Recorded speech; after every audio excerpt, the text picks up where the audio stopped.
time for the introduction because you know him. Lord of the Rings was nothing short but a masterpiece. Everybody has his or her own story with the trilogy. I remember being a teenager sitting in the cinema at the time with the runtime for 2 hours, which was kind of new at that time, and I thought, wow, this is so amazing, we still got 1 more hour to go. So everybody has his greatest memory with such a movie. He's such a great actor and film producer. You know, he's Sin City hooligan, he's Frodo Boykin himself. It is his first time at the Vienna Comic Con, so please give him a hell of applause. Elijah Wood!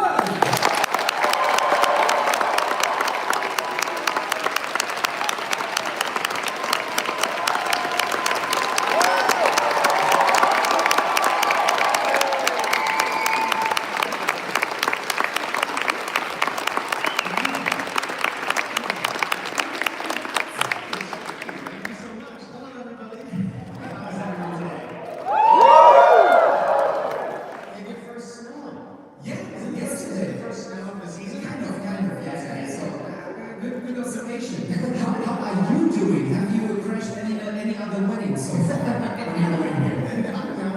I did in Robinson, yes. No other ones. We will talk about it in a second, but I'm saying this because today at the Vienna Comic Con there was a wedding. At 11 o'clock, there were people marrying here, dress and stuff, and I thought this would be another viral moment for Elijah. But you had work to do. I understand. That was my thing. I showed weddings. What was the theme of the wedding that was here? Oh, I'm prepared and I can tell you. I have no idea, but we will see it later on the Instagram channel of Vienna Comic Con. Congratulations to the happy couple. Absolutely, absolutely.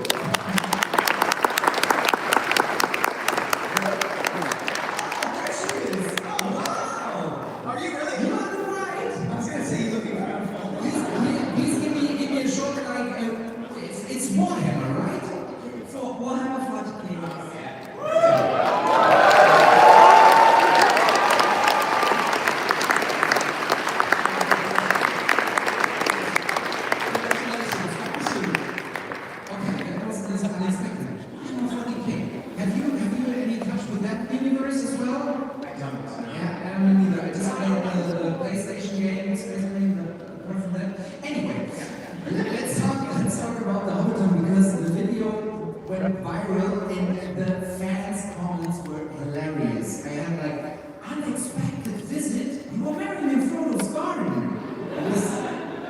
But this was totally by accident, right? What were you doing there in the first place? It was. I was visiting Robinson with my family who had never been. It's my wife and 2 kids.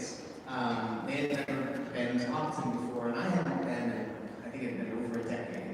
So just wanted to visit, and it just happened to be that there was a couple getting married when we walked in, and I just thought, well, this is such a lovely opportunity to say hello. I didn't really want to interrupt their ceremony, but I wanted to say hi. I think they wanted to be interrupted. It was a lovely bit of happenstance. I was happy to be able to say hello to them. A wizard whispered something that might return to Frodo, and even though nothing is officially confirmed, what can you tell us so far about a script, the crew,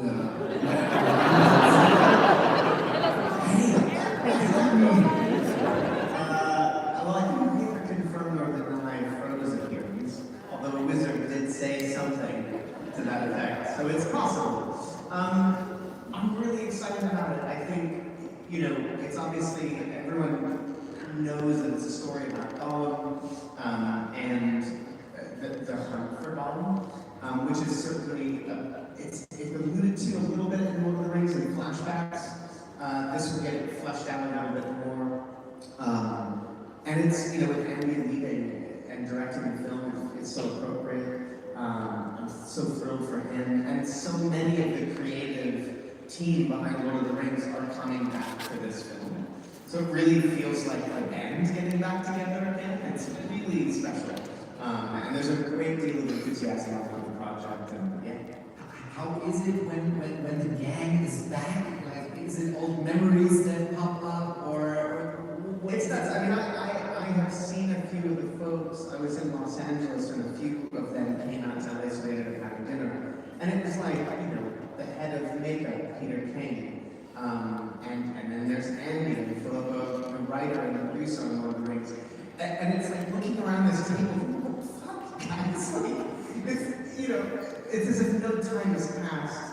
And it's like stepping back in time with these people that you spent so much time with. And to see that they are the ones carrying this thing on, it just feels very appropriate and exciting. Yeah, absolutely. You've had such an impact on people with your movies and with your role. Is it something you knew right away, or when was the moment you realized, oh, this is big? There was no way that we could have known the impact that the films would have. I think we knew that there was obviously a built-in fan base for the books. They were very beloved. We felt that sense of responsibility bringing the books to life. You know, it was no small task. So we knew that there was anticipation for the films, but beyond that, there was no way to know that they would be embraced in the way that they have and become some part of pop culture in the way that they have. So, you know, we were tucked away in New Zealand. This is like early internet days, certainly pre-social media. We were largely kind of alone in New Zealand making these films in a way that felt like we were making the world's largest independent film. So it didn't feel like this giant behemoth, despite the fact that there were thousands of people making the films, and you know, hundreds of extras and all of that. The scale was big, but it felt very intimate. So when you're making something that feels handmade and feels homegrown, the idea of it then being unleashed to the public and being seen by the world was so far from our reality that there was no way we could really conceive of it. You know? And it wasn't until the first one came out, we were like, oh, fuck. Like, it's a really big, it's a big deal. I've read an interview with Ian McKellen where he said, yeah, at first I had a script for Mission Impossible 2, but there was nothing in it, so I could do X-Men, and then I could do Lord of the Rings instead as well. Has anything similar happened to you right before Lord of the Rings that, yeah, did you almost say yes to? There wasn't a sort of scenario where seemingly I didn't do one thing and then made me available for Rings. No, not really. There wasn't. But I mean, you know, this opportunity came up. And listen, I mean, I think everyone auditioned for Lord of the Rings. It was the sort of thing that everyone kind of knew that it was going to be something special, and they were very excited about it. There were a lot of fans of the book, so I, along with hundreds and hundreds of other people, sort of put my hat in the ring and auditioned, and I was just lucky enough to get the role. Like, what was your moment after the audition? Were you going out and saying, I think I can? Or how was it? Well, it was done in two parts. So in Los Angeles, there's the U.S. casting director who's based in LA named Victoria Burrows. So all of the U.S. casting was done in her office. And so the process was pretty traditional.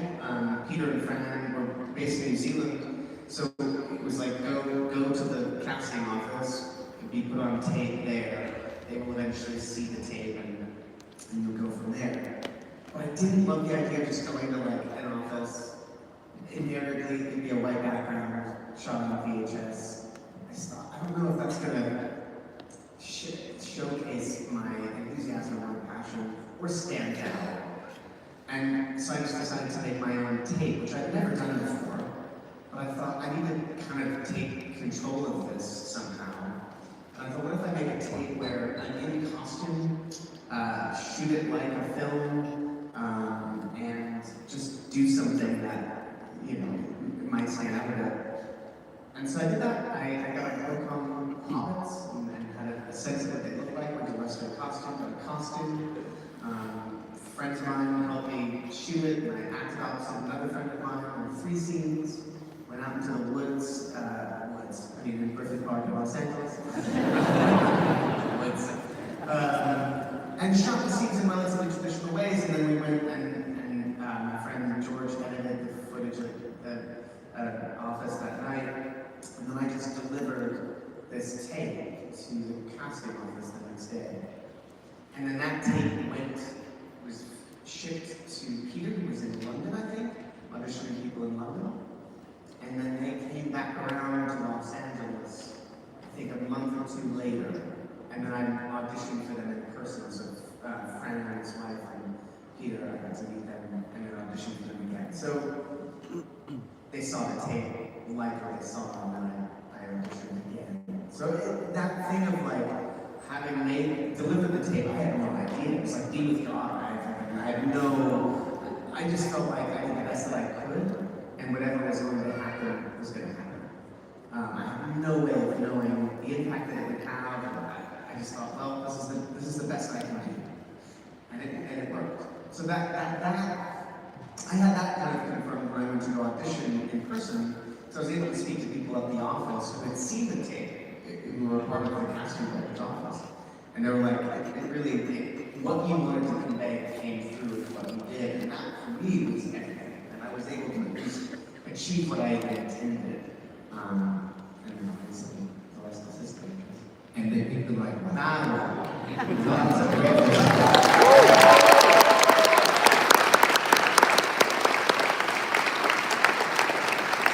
And then you're shooting, you're in New Zealand and all over the world.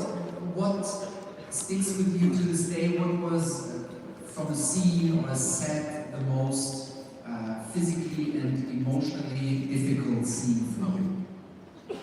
I mean, I would say shooting on Mount Nohehu, which was our Mount Doom, physically.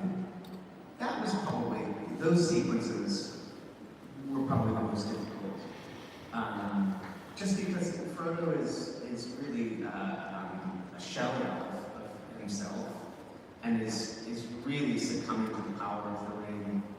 And getting that right physically, emotionally, between Frodo and Sam, and the heroism of Sam and the pain of seeing his friend in this state, and Sean's incredible, I can't carry the ring, but I can carry you, like all of that.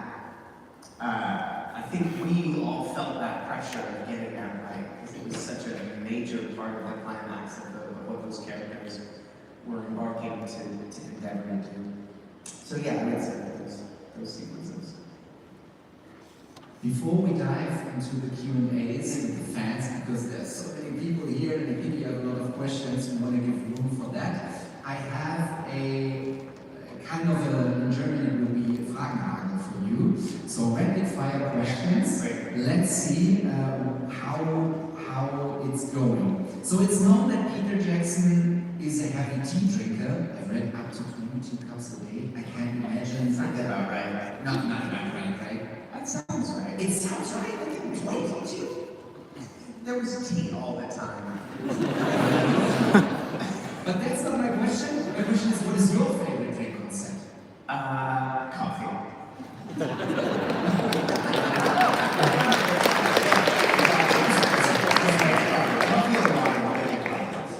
Who did the most pranks on the set of the Lord of the Rings? I mean, there weren't that many pranks. I would say Vigo was quite a prankster. He just has a very funny and great sense of humor. I mean, the Hobbits too, Billy and Dom. I mean, they lived in minds. Yeah, they fucked with me a lot. In what way? Well, they invented an entire game that doesn't exist, that Tig, that then made me think was real. I'm very gullible and I fell for it. Yeah. One special thing you can't live without and why? Special thing I can't live without. My family. I don't know if there's an object necessarily. I don't know that I don't have a ring. I certainly do, but I can't live without. I don't know, so when I think about things that I can't live without, I don't know, it's... Family Anneliese, classic. Yeah, that would be my kids and my wife. Yeah. Who is the most famous person in your phone? Oh.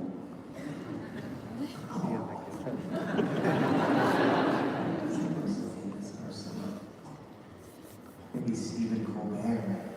Sorry, Stephen Colbert. Oh!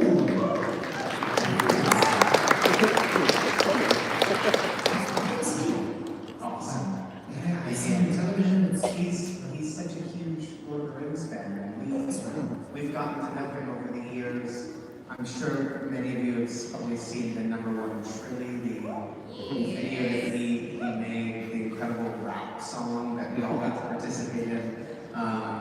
And he's been down to New Zealand a bunch. He's just the greatest. Yeah, lovely human being. Can we call him? Ah, no, sorry. That's What other genre or franchise would you like to explore?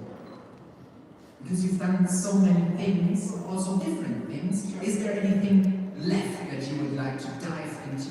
Never been in a science fiction film necessarily. I love sci-fi. I think my favorite kind of sci-fi is low-tech sci-fi that sort of feels like it really blends in with our world, rather than like super high concept. So yeah, I've never been in a science fiction film. Really nice. A little action one. Is your role in Toxic Avenger an homage to Gollum's look? No, not directly, but I could see where one would see that. But the design of the character was sort of baked into the concept very early on, and I think was probably more based on like riff-raff from Rocky Horror Picture Show, that kind of thing. So you know, but there's definitely a Gollum in there. I see that. There's a Gollum in everyone of us. It was just funny because when all the rumors and spoilers came up, there was always this picture used in a different setting saying, is this how it could look? And then when you did the research, it was like, no, it's just a different role. Yeah, it's the internet, right? The internet. Last question, and then you can tell us your questions. Lord of the Ring is, for me, represents one of the great life experiences. You know, for me, it was almost like going away to university. You know, I was 18 when I left for New Zealand, and I was 22 when we were all finished with the films. So those are really the same years that you leave home to go to university. So that was really my experience. And, you know, first time I was living away from home for an extended period of time, it was a really formative, extraordinary life experience that provided me with so much growth, and I learned so much. It was just extraordinary. And it looked like that you were in the right place, because I met it could happen that you go in a different direction, you know. Yeah. We've seen it in other stories. Why do you think, I mean, it didn't happen to you, of course, because of your personality and the great person you are, but was it also like the cast that was kind of family that also helped it in this sense? Well, I think in regards to the experience of releasing the films and what was being sort of projected onto us as those films were being released and the kind of tour that we would take to promote them, I think the fact that we were doing that together was really helpful. No one person had to bear the weight of that entirely, right? So we were able to kind of tour around the world, holding each other up and checking our reality. So in terms of that experience, 1,000%, the family of that fellowship and the connection that we had allowed us to sort of go through something that was kind of overwhelming in a way that made it way less overwhelming. Yeah. So I mean, as far as it pertains to the experience that each of us went through together, it was absolutely our camaraderie and our sense of friendship, and kind of doing that together again with no one person kind of having to bear the weight of it. You know? Such a nice story. Guys, you have so many questions, so please, stand in line, come forward, and please say your name and where you're from. And we try to answer all your questions. Just make sure to be as close to the microphone as possible so that Elijah can hear you. Oh my God, Elijah's already. Oh wow. Good. I get some coffee, Elijah. Hello. Hello again. So I'm Lisa, and my question would be: every year, instead of the Academy Awards, I just watched the Academy Awards of 2004. And Steven Spielberg takes out this envelope and says, "It's a clean sweep." How did this feel? Because you all knew it, you won everything. It was unbelievable. And to be there, you know what I mean? Like to be there as a team and a family, it felt like the end of the journey and the way to celebrate the end of the journey. And to do that together there at the Oscars was just, it felt historic and surreal and amazing, and for, you know, such an incredible, iconic filmmaker that we've all looked up to for so long, to stand on stage and sort of, you know, usher in that final win is just amazing. And that night, I got to meet Paul McCartney for the first time. Paul McCartney was there. And I was with, it was funny, as we were all waiting to get to our seats, met Paul, I mean, unbelievable. Like, you know, truly, I don't know that there are words that can even describe how extraordinary that is. And I was with Peter at the time, and Peter, as everyone knows, is a massive Beatles fan. And this is before they had started any kind of working relationship with documentaries. And I was there when Peter met Paul, if I'm not mistaken. It was awesome. So that was a big memory for me too. Thank you. Yeah. Hello, my name is Natalie. I'm from Austria, Cool. and I'm autistic. So my question is, on projects you worked on, like Dirk Gently's and Yellow Jacket, several characters seem to be what we call autistically scripted. Yes.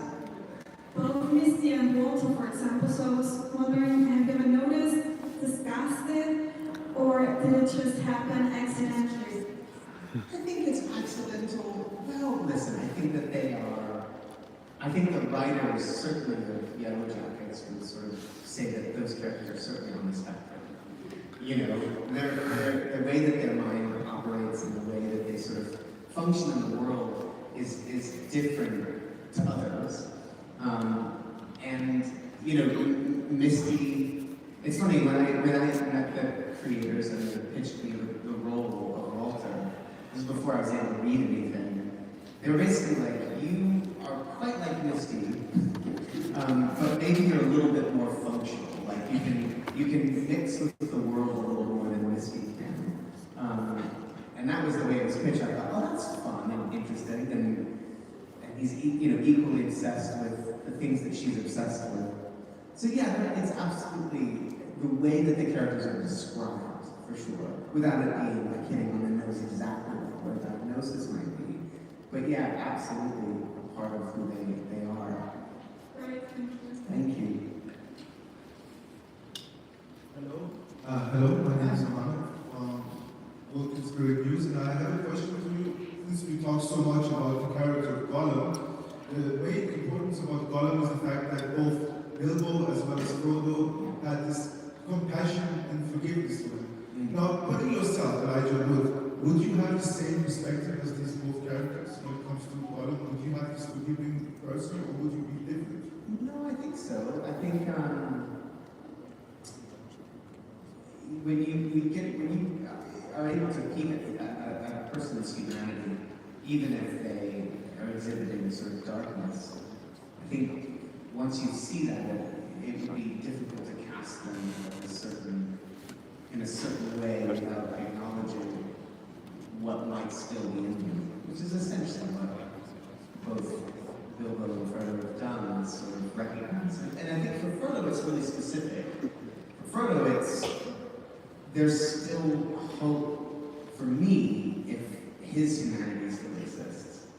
So that this ring won't completely destroy me. If something of Smeagol still exists in Gollum, then there's hope for Frodo. I think that was also a big driving factor of wanting to keep protecting his understanding, you know, and a commonality of what it means to be a ring bearer. So yes, I think I would like to imagine that I would see that humanity and want to protect it. Thank you so much. And also, last night, another question. I love your movies, and of course, every Christmas, it's a tradition. We're close to Christmas. I have to watch all the two. Oh, that's awesome. I love it. Hi, Raja. Nice of you to be here. Thanks, Marcus from Vienna. My question is, we talked a little about the Unforgotten project. So, as you said, Andy will have a new role as a director, not your co-actor. So, how do you think your experience will be different to the Lord of the Rings trilogy for him being a director and Peter giving the steering wheel to Andy? Well, this is if I was going to be in the film. I can only really speak about this hypothetically.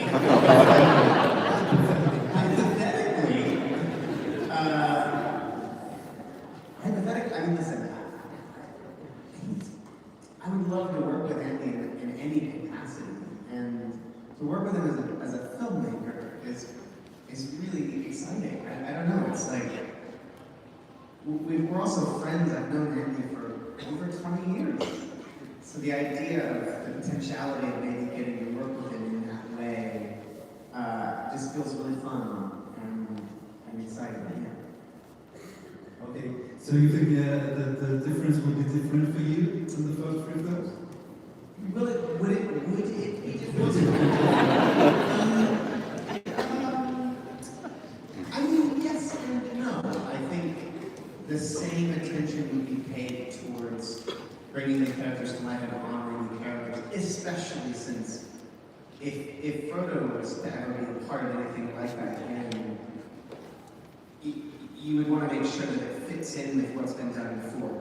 So, I don't know, like, whether it's Andy or anyone, I think that there's that sense of, like, making sure that you get things right.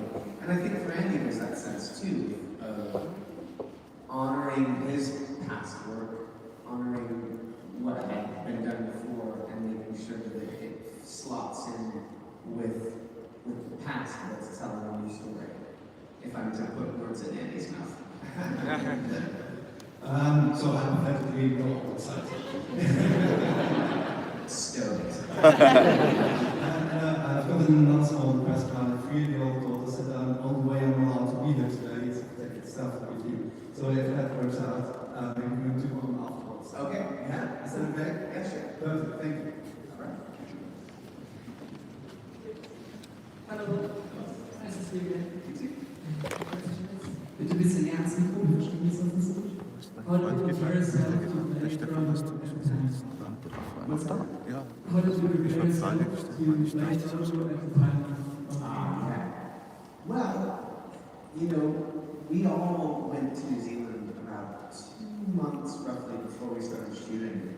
And those 2 months were filled with preparation. Sword training, boat, canoeing, for what little of that we ended up doing, horseback riding for those who were more oriented to riding on horses, tons of strict work, rehearsals, dialect coaching. So, a huge amount of prep that was happening every day. So all of that, and in the midst of all of that, building these relationships, which really went hand in hand. The hobbits, the 4 of us, did a lot of our prep work together, so we were really linked. And so it was about building camaraderie, building a family, and then also working and preparing. And so during those 2 months, so much of that prep work was happening. And understanding who Frodo is, how to portray him, you know, what he sounds like, what he physically looks like, you know, all of those elements conspire together to create the kind of, the template of who this person is. And we had the luxury of time, a little bit of time to really dive into it, to where when we started filming, it felt like we had a pretty solid sense of who these characters are and where they're going. So yeah, it was kind of done within the context of that period. And the book was always around. The book was consulted all the time. The book was on set, so that was also kind of was the guide for sure. You did such a great job. It's an honor to meet you. Thank you very much. Oh, thank you. Nice to meet you. He has your ring.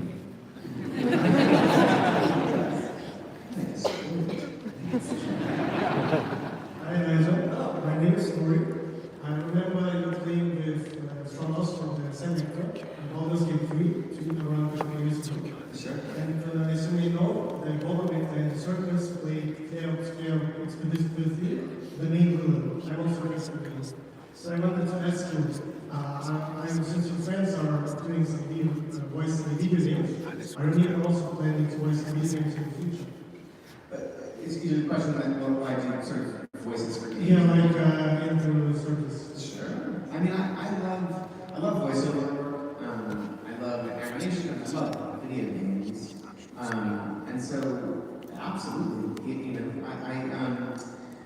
there's a Batman VR game that did a year ago that came out. There might be some more of that kind of thing in the future. I've done a few games, or a couple of games with Double Fine, maybe kind of adventure style games.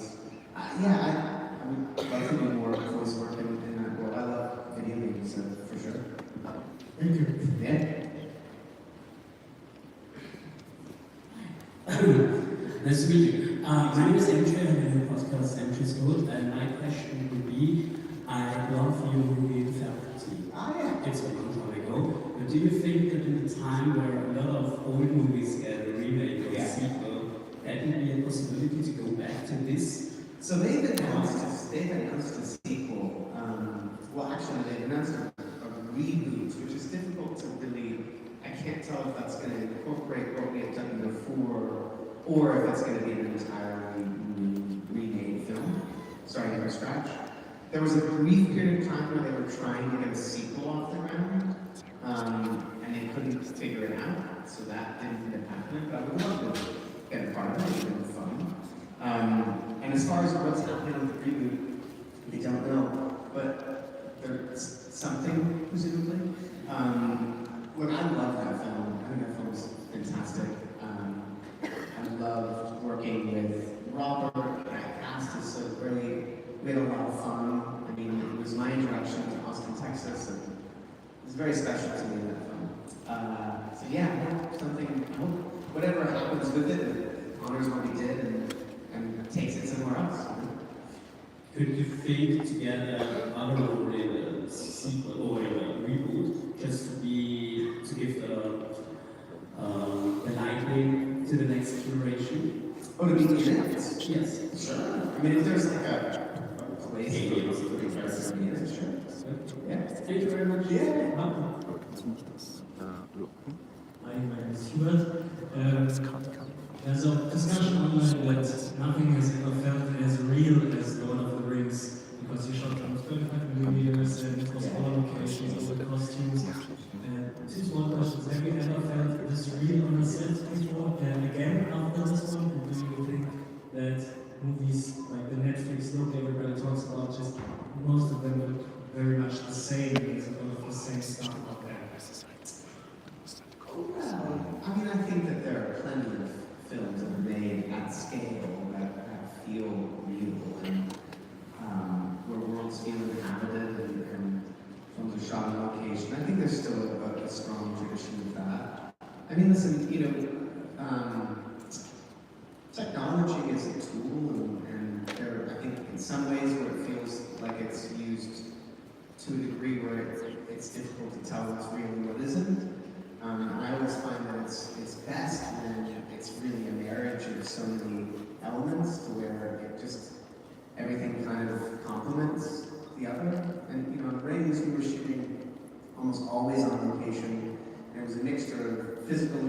sets and then CG in addition, and really that combination of elements serve to make it feel real.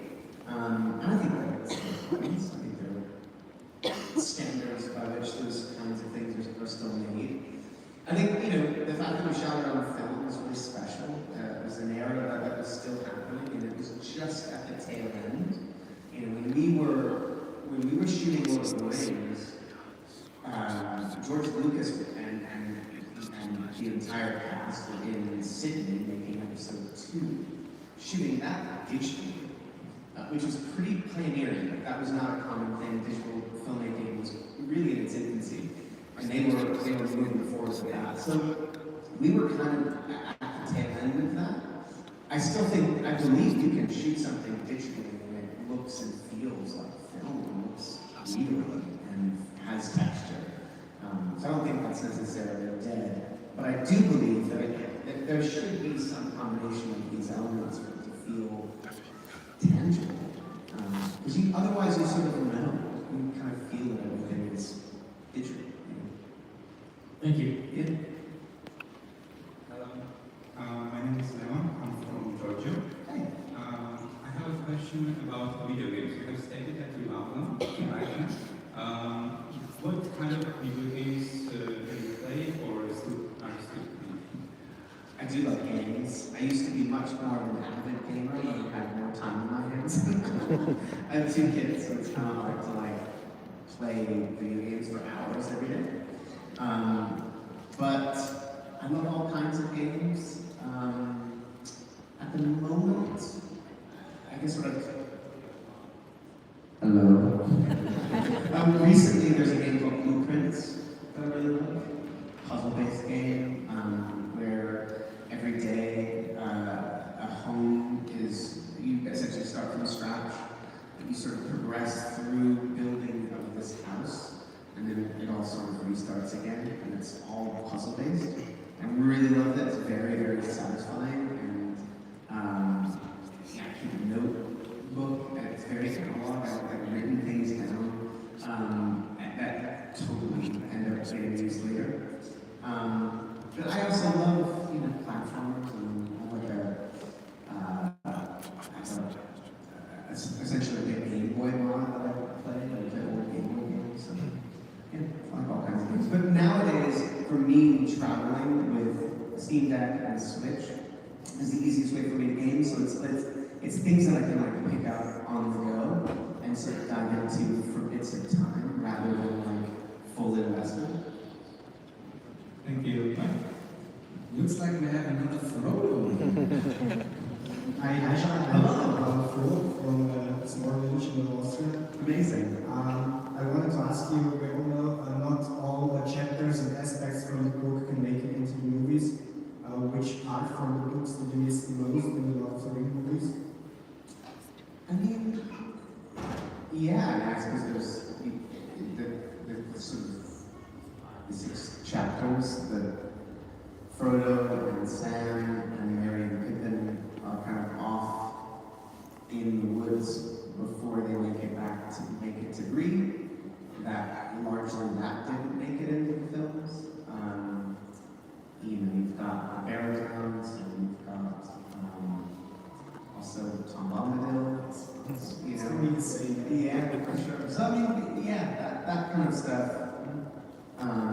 There's also really lovely bits of the Shire that but it's absolutely understandable why those things didn't ultimately make it, because it feels like that encapsulates kind of its own beginning, middle, and end to a degree, right before they get to Bree. But incredible character bits and wonderful stuff with the hobbits and real sort of agency there. And again, more time spent in the Shire, which is really lovely. I think part of the reason why Fellowship of the Ring, of the 3 films, is maybe my favorite, is that you do get this sort of loveliness of peace and connection to the earth and connection to what hobbit life is like, which allows you to hold on to that for what is potentially lost later. And so really establishing that in the film and Fellowship I love spending time in that space before they have to leave it. So yeah. those bits, I suppose, of the book. Thank you so much. Yeah. Guys, I hate to be the party crusher, but looking at the time, we have room for 2, if they're quick, 3 more questions. All right. So sorry for the others. I'm so sorry that Elijah has a tight schedule, and we also have guests. I'm so sorry. We could do this for hours. I just try to be fair for everybody. So, hi, this weekend has been really awesome, but also pretty tough for us short folks. Getting lost in crowds, drowning in books and caves, but not just here, but also in our private everyday life, be it like our love life or work or anything like that. And we are getting more and more looked down. As the one and only Frodo Baggins, the one who walked to Mount Doom and saved Middle-earth, what words of encouragement or wisdom will you share with us hobbit-like humans from our life? So what is the encouragement or wisdom from my experience as Frodo that Or for you as a person, like you as a character, or I can share? Yes, yes.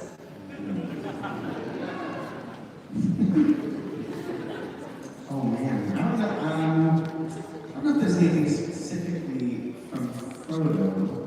I mean, the thing about Frodo that's so extraordinary is his ability to recognize that despite the fact that, well, he might lose everything and he moves forward regardless of that, right? So the bravery of Frodo is to accept that fate that he may never see the Shire and he may never sort of know life the way that he knew it previously, and yet he still goes forward. It's pretty impressive. But in terms of my own, I mean, wisdom that I have to impart, oh man, I don't know.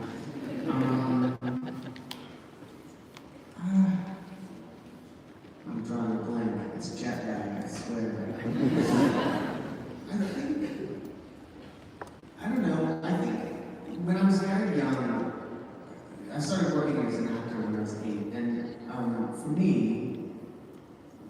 one of the elements that I'm so grateful for is my mother was really adamant that I not be changed by virtue of being recognizable in the movies, and that I'm not defined by being an actor, but rather by being human first. And that being kind of instilled in me from a young age, I carried that with me throughout my life to where I have real ownership of that by the time I was an adult. And that is everything. Having that foundation of not really allowing my definition to be from outside and like just simply based on like either perception or work that I've done, but rather like the person that I am, it's provided me with all of my foundation. So that's kind of it. Like that's such an important life lesson. Because I think the thing about the film industry or sort of anything that puts you out in that world and you get a great deal of positive reception back, it can lead you down funny places if you don't sort of have a sense of who you are. And that has been kind of a guiding principle in the light for me, is just maintaining my sense of self. Thank you. We come to the last question of the day. You can do it together, sure. Okay, so we have 2 yes and no questions. So my question is there any scenes in Coastlands from you which make to the original Please come closer to the microphone. If there's any scenes from the original trilogy that didn't make it, No, if you mean any improvisation scenes which make the movie. oh, is there any improv? I don't think so. We were pretty scripted. There might be some from Billy and Dawn.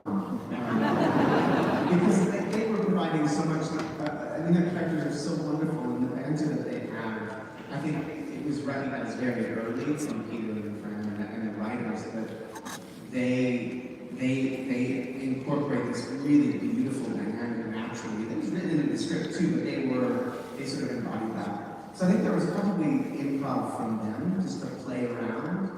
But I didn't. There wasn't anything with Frodo. Was it interesting, yes or no question? You got me in the first half.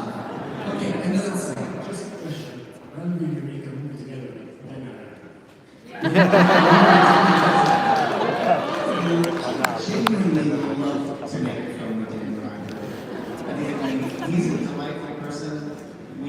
I've met him a couple times. He's very sweet. And yes, we still very much get mistaken for each other. More than he does me, but happens all the time. So yeah, it would be really fun for us to do something together. And see, we're not the same. These were great two last questions, guys. Thank you Yeah, so thank you. much.